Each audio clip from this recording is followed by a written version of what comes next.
Assalamualaikum pemirsa Trans7. Apa kabar nih? Pagi-pagi habis subuh seperti biasa, ketemu lagi dengan Hasanah Ensiklopedia Islam Dunia. Kali ini kami sajikan buah yang terkait dengan buah kuldi versi Hasanah. Tomat. Hampir seluruh bangsa di dunia menggunakannya sebagai bahan dasar masakan. Tapi, tahukah Anda bahwa ternyata tomat pada abad ke-16 dipercaya sebagai buah terlarang? Hal ini disebabkan oleh arti buah sekaligus sayur ini dalam bahasa Slavia. Sebagian bangsa di Eropa Timur menyebut tomat dengan kata paradisnik. Kata tersebut dalam bahasa Inggris dieja menjadi paradise, yang berarti surga. Hal inilah yang pada akhirnya membuat sebagian besar masyarakat Eropa di waktu itu percaya bahwa tomat adalah buah yang juga terdapat di surga dan dianggap sebagai penafsiran buah kuldi. Apel juga sering dikaitkan dengan buah kuldi. Alasannya karena apel dalam bahasa Latin disebut dengan kata malum, sedangkan kata tersebut juga berarti setan. Persamaan ini akhirnya secara sederhana ditafsirkan bahwa apelah yang dibisikkan setan kepada Nabi Adam ketika masih berada di surga. Penerjemah ini berlanjut kepada kepercayaan bahwa ketika Nabi Adam memakan buah apel, maka tersangkut di tenggorokannya, sehingga membentuk jakun pada laki-laki. Dalam bahasa Inggris nih, jakun disebut dengan istilah Adam's apple.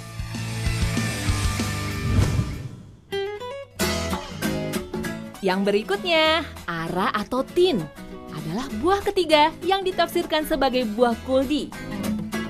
Dalam Al-Quran, tin adalah nama surat ke-95. Sedangkan Injil menyebutkan bahwa daun ara digunakan oleh Nabi Adam dan Hawa untuk menutupi organ kemaluannya. Umat Buddha menganggap pohon ara adalah pohon suci karena Sang Buddha mendapatkan pencerahan ketika bersemedi di bawah pohon ini. Pohon ara adalah tanaman asli daerah Asia Barat hingga ke wilayah Mediterania. Pohon ara yang ada di Pura Anuradhapura, Sri Lanka adalah tanaman pertama yang dibudidayakan oleh umat manusia. Menurut catatan sejarah, pohon tersebut ditanam pada tahun 288 sebelum Masehi.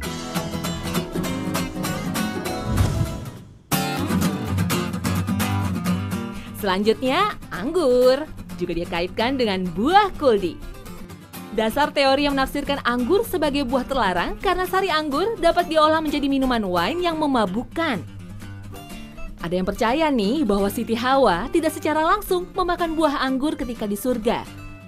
Tetapi terlebih dahulu memerah sarinya dan akhirnya sari anggur tersebut bersifat memabukkan. Wow, wow, this way you're gonna kill me. Oh, if I catch you, oh my God, if I catch you, delicious, delicious, this way you're gonna kill me. Oh, if I catch you, oh my God, if I catch you.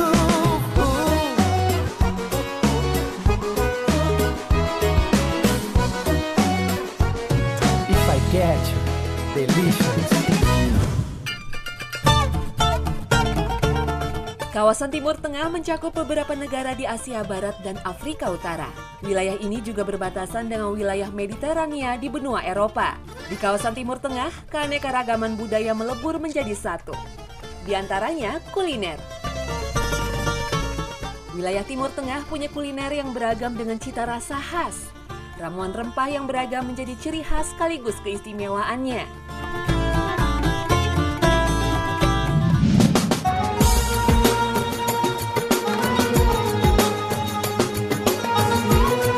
Jenis kuliner yang pertama adalah shawarma.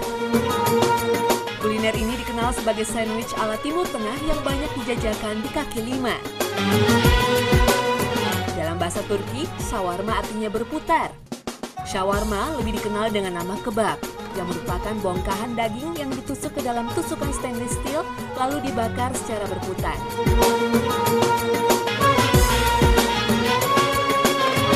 Makanan ini dibungkus dengan menggunakan lembaran roti yang bernama roti pita. Dan ditambahkan tomat, acar mentimun, dan saus.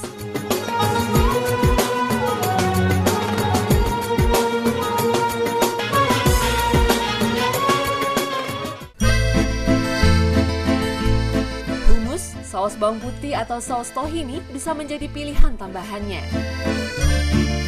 Hummus merupakan saus cocolan yang populer di Libanon, Yordania, Israel, dan Palestina. Saus ini biasanya tersaji bersama roti pita. Resep hummus sendiri sudah ada sejak abad ke-13 Masehi. Bahannya yaitu kacang-kacangan yang bernama chickpea dan garbanzo yang dihaluskan bersama perasan jeruk lemon, bawang putih, buah zaitun, dan tahini.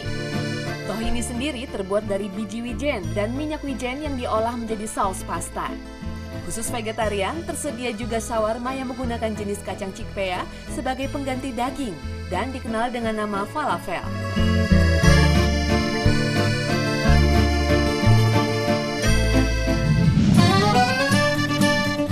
Berikutnya adalah kofta. Makanan yang satu ini berasal dari bahasa Persia yang berarti bola-bola daging. Kofta merupakan campuran daging kambing giling, bawang bombay, dan rempah. Namun seiring perjalanan waktu, daging kambing seringkali diganti dengan daging sapi atau ayam. Di beberapa negara, penyajian menu kofta berbeda-beda. Di Maroko, kofta dimasak di dalam alat masak yang terbuat dari tanah liat dan berbentuk kerucut. Masyarakat Maroko menyebutnya dengan nama tagine. Sementara di negara Timur Tengah yang lain, kofta ditusuk seperti satay yang dipanggang di atas bara api. Kofta disajikan bersama nasi, salad, sayuran asam, dan saus yogurt dengan aroma bawang putih.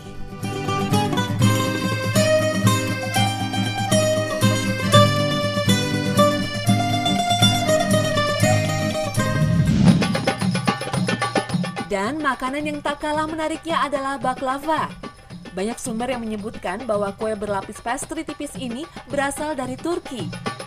Kue yang dinikmati sebagai hidangan pencuci mulut ini berisi gula, madu, kayu manis, dan kacang almond. Rasanya semakin manis karena disiram madu atau air mawar dan sirup dengan rasa jeruk. Sekitar abad ke-13 Masehi, hidangan ini pertama kali disajikan di kerajaan Topkapi di Turki sebagai menu favorit raja. Namun tahun 1500 Masehi, baklava mulai dikenalkan ke masyarakat luas, terutama Arab hingga Yunani.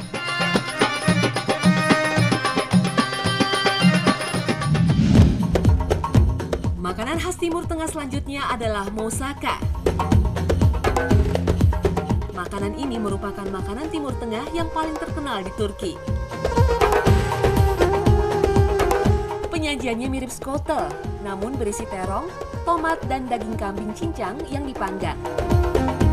Salah seorang koki terkenal pada tahun 1920 di Yunani yang bernama Selementes meracik hidangan ini dalam versi yang berbeda, yaitu menggunakan saus putih khas Perancis yang bernama saus bechamel sebagai pengikatnya.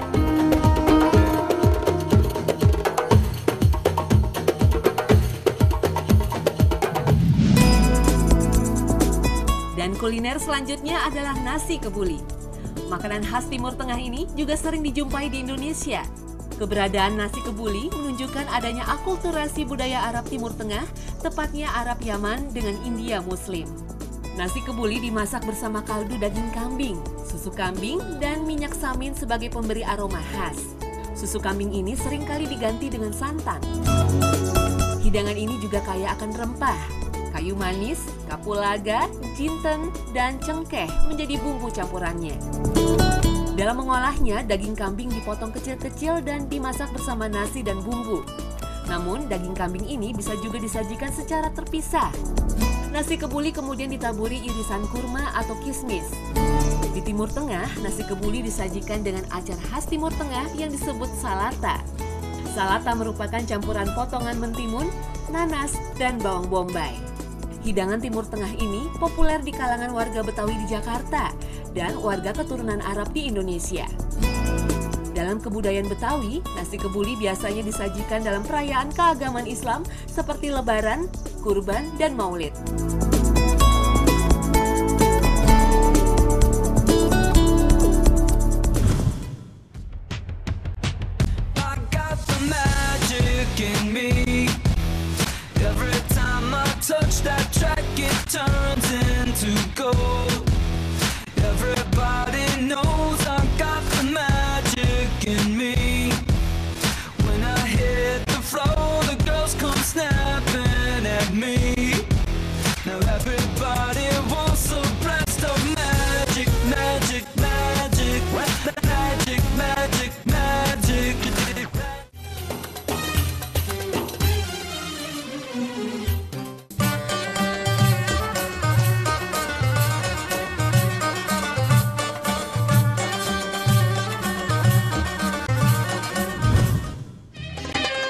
Mencintai Rasulullah sebagai pemimpin adalah sebuah keharusan bagi umat muslim.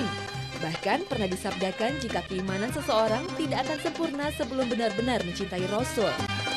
Sebagai umatnya, kaum muslim bisa mencintai Rasul dengan meniru berbagai kebiasaan baik yang dilakukan Rasulullah. Salah satunya adalah memilih makanan yang halalan thayyiban. Rasulullah mengajarkan untuk hidup bersahaja. Rasulullah tidak gemar makan, beliau makan seperlunya, dan pastinya makanan yang beliau makan adalah makanan yang sehat dan banyak manfaat. Rasulullah Shallallahu Alaihi Wasallam begitu menyukai kurma. Beliau pernah bersabda, rumah yang di dalamnya tidak ada kurma, penghuninya adalah orang-orang lapar. Bahkan di dalam kitab suci Al-Quranul Karim, Allah menyebut pohon kurma sebanyak 20 kali. 15 ayat menyebutnya bersama dengan tumbuhan lainnya sebagai karunia Allah bagi umat manusia. Mengapa kurma begitu penting? Buah kurma adalah salah satu buah yang lengkap kandungan gizinya. Kurma terdiri dari berbagai unsur mineral yang diperlukan oleh tubuh, yakni fosfor, kalsium, magnesium, besi, sodium, sulfur, dan klorin. Selain itu, kurma mengandung sejumlah vitamin, seperti vitamin A, vitamin B, vitamin C, biotin, dan riboflavin. Dari hasil penelitian yang pernah dilakukan, sebiji kurma terdiri atas 21% air, sejumlah besar vitamin, 2,1% protein nabati yang mudah dicerna, 18% lemak, 73% gula, dan 3% serat.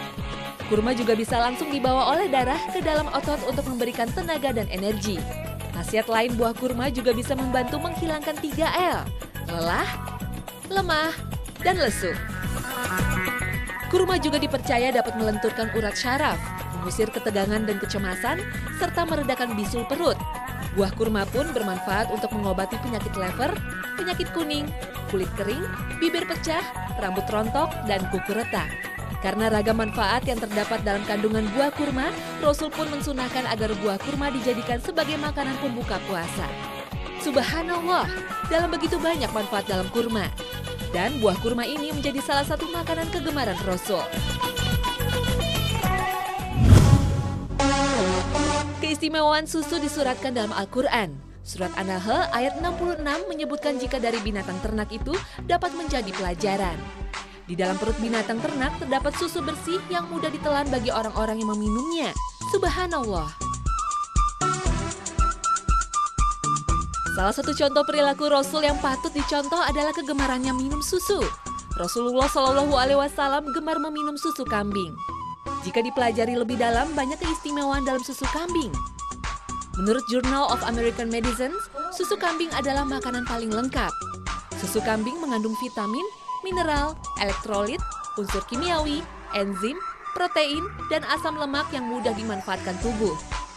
Bahkan, tubuh dapat mencerna susu kambing hanya dalam 20 menit, bila dibandingkan untuk mencerna susu sapi yang membutuhkan waktu 2-3 jam.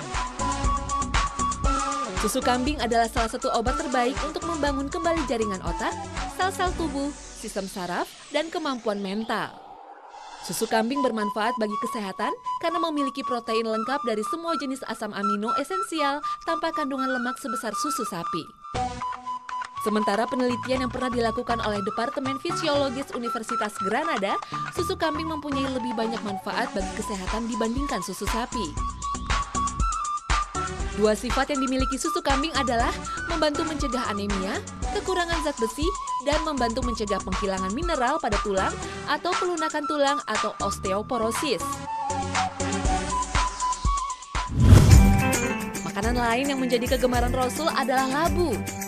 Anas bin Malik menceritakan, seperti diriwayatkan oleh Tirmizi dan Abu Daud, Rasulullah suka sekali makan labu. Suatu hari Rasulullah diajak makan, aku pun mengikuti beliau dengan pandanganku. Aku sengaja meletakkan potongan labu ke hadapan beliau karena aku tahu beliau amat menyukai labu. Rasulullah gemar sekali makan labu. Dan ternyata dari hasil penelitian yang pernah dilakukan menunjukkan bahwa labu dan beberapa varietas sejenis sangat efektif membunuh bakteri. Selain itu, labu atau walu memiliki kandungan vitamin A dan beta-karotin yang sangat berguna bagi kesehatan mata serta kulit, kekebalan tubuh serta reproduksi. Bahkan labu juga memiliki manfaat sebagai antioksidan yang dapat mengurangi resiko terjadinya kanker dan penyakit jantung. Dalam labu mengandung vitamin A dan C, adalah yang terbanyak dibanding buah atau sayuran yang lain. Labu juga merupakan sumber kalsium, fosforus, zat besi, beta-karotin, serta serat. Menurut penelitian, sebuah universitas pertanian di Amerika Serikat menyatakan jika labu merupakan sumber serat atau fiber yang tinggi. Labu juga berfungsi membangkitkan nafsu makan. Labu pun bisa diolah menjadi berbagai penganan yang enak, misalnya kolak, pai, atau dicampur dengan berbagai sayur. Subhanallah. Rasulullah juga sering mengkonsumsi madu. Bahkan dalam hadis riwayat Ibnu Majah, Rasulullah bersabda, "Ambillah, pergunakanlah olehmu sekalian akan dua obat penyembuh, yaitu madu dan Al-Quran." Keistimewaan madu juga disuratkan dalam Al-Quran, surat An-Nahl ayat 69. Bahwa madu adalah obat yang menyembuhkan bagi manusia. Jika semua yang dikonsumsi Rasul punya khasiat lebih, lalu bagaimana dengan madu? Madu juga dapat merangsang pertumbuhan jaringan, propolis, enzim, dan serbuk sari, vitamin dan mineral dalam madu dapat merangsang pertumbuhan jaringan baru. Untuk kecantikan kulit, madu juga sangat bagus karena bisa menghaluskan kulit. Hal ini disebabkan oleh asam glukonat dan asam organik ringan lainnya yang terdapat dalam madu. Kandungan ini dapat melonggarkan ikatan sel-sel kulit mati sehingga mempercepat regenerasi, mengurangi keriput dan garis penuaan, menyeimbangkan minyak, dan meningkatkan elastisitas kulit. Madu juga mengandung gula dan asam amino yang membantu mempertahankan kelembapan kulit. Selain itu, madu merupakan antioksidan yang kuat, hingga bisa menjaga tubuh dari serangan radikal bebas. Antioksidan yang disebut pinosembrin hanya ditemukan dalam madu. Ini yang bisa membuat tubuh lebih sehat, terhindar dari penyakit, dan terlihat lebih awet muda. Meskipun manis sekali, madu diserap ke dalam aliran darah secara bertahap dan tidak menyebabkan diabetes. Bahkan beberapa penelitian menemukan madu dapat menurunkan glukosa darah. Mineral dan vitamin alami dalam madu juga membantu menurunkan kadar kolesterol jahat dalam tubuh. Yang terakhir, madu sangat efektif untuk penyakit pernafasan. Ini bisa dibuktikan dari studi terhadap 18.000 pasien yang menemukan bahwa madu membantu mengatasi bronkitis kronis, bronkitis asma, rinitis kronis, alergi, dan sinusitis. Madu adalah obat yang efektif untuk pilek, flu, dan infeksi pernafasan. Nah pemirsa, terbukti bukan jika perilaku hingga kegemaran makan Rasulullah SAW patut ditiru karena banyak kebaikan di dalamnya. Subhanallah.